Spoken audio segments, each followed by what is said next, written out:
Hello, good evening. Welcome to tonight's edition of Resistance TV. The local elections are going to take place next month, and this evening we've got a number of our candidates who are standing for the Resist and TUSC, the Trade Unionist and Socialist Coalition. Just sort of get their take on why they're standing and what they think some of the key issues are in their localities. We've got Dave Bolton, Lizzie Fletcher, Phil Wagstaff, Neil Aldridge, and Farie Madzikanda is going to be standing for us in Coventry there. But let me. But the worst thing is that there's been a complete collapse in the council housing. The housing list grows and grows, and the main target, it seems to me, of the district council is to keep the rates, the council tax down as low as possible. And the county council, apart from using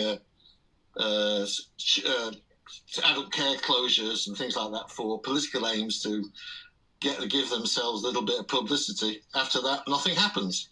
Nothing's said. Yeah. We had an excellent care home in this division that even by the county council accepted was a good standard, an excellent standard.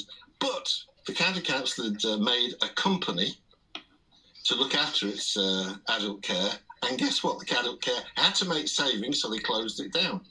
Sometimes people forget why they are there. That's elected members. I mean, they forget that they're there to stand up for and represent, the electorate, the people that put them there, and, the political party, if they're standing for one, that actually, whose banner they're standing underneath, as it were. But often when people get in, they end up just becoming, bureaucrats, really. And Absolutely.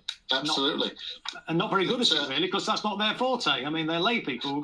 They've got professionals who are, professional bureaucrats. And well, so I mean, the last time Labour was in charge of the county council, which is a coalition, I think, with the Liberals or the Greens, they were all in favour of a unitary authority for the counties. But they hadn't consulted anybody. No. It was just the Labour group at County Hall decided. Yeah, and we perhaps might get into the structure of local government a little bit later on in the discussion if we have time, but because it is a bit of a Byzantine system that is complicated, and the two-tier structure is. I don't think there was any politics. There wasn't any politics involved in it. They were just dazzled by the amount of money in Cambridge. Yeah, well, indeed. Yeah. Let me bring Farie in now then, because Farie, you are representing or hoping to represent an urban area, I believe, in Coventry. Tell us a little bit about your backstory and what the issues are that you think you're going to be confronting in Coventry. Thank you very much for hosting me today, Resist TV. The ward I'm going to represent, it's working. It's in Coventry, and the population there, it's about 17,000. But apparently, there are only 13,000 who are registered voters. Right. And for the past three past elections, only 3,600 have been voting. Yeah. So this particular time, is I'm pushing. I've been working in that area as a care assistant, and I know the challenges which elderly people face, and I'm advocating for the scrapping of a 15-minute visit, because normally when you visit elderly, for you to be there for only 15 minutes, it's completely not workable at all. No. And this is what the social care is trying to put across.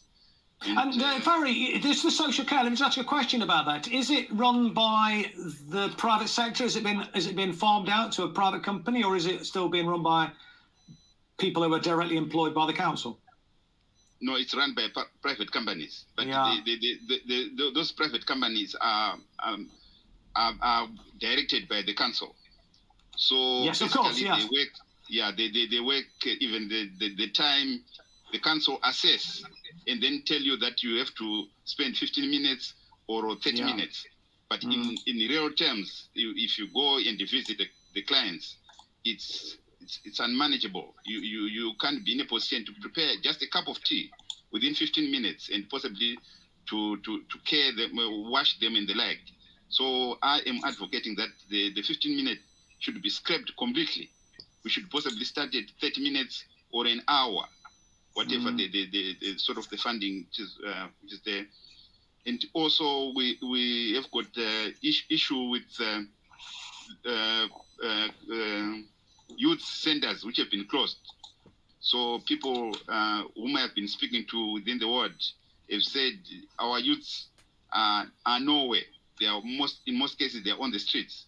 So they would want them possibly to go back into community centers where they can interact with their peers and in a position possibly to get some skills from there. We also have the libraries have been closed again, and you wonder why Labour Party is the controlling council here have been putting the policies of Tories, where they've been cutting all the services which are meant to benefit the local people. And you speak to the local councillors here, they will tell you, no, we can't do that because otherwise we'll be sent into prison. They don't have a spine. They don't fight for. They think for themselves. That's why I am really advocating that I would want to be there and be the voice for the people of Viking.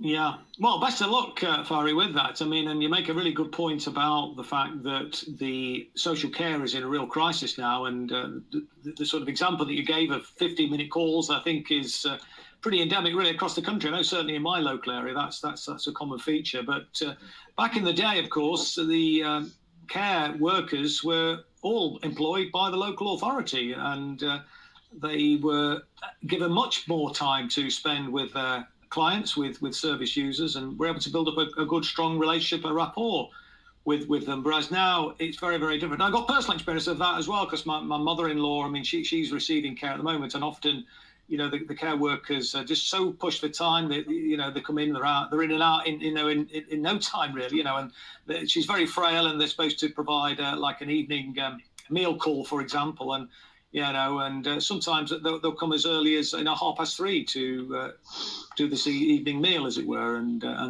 putting her to bed at at 5 o'clock in the evening. There's a call. I mean, it's just it's totally disorganised, and it's all about the bottom line and raising as much money as they possibly can, using public services, social care in particular, as a cash cow. But let's bring in Dave.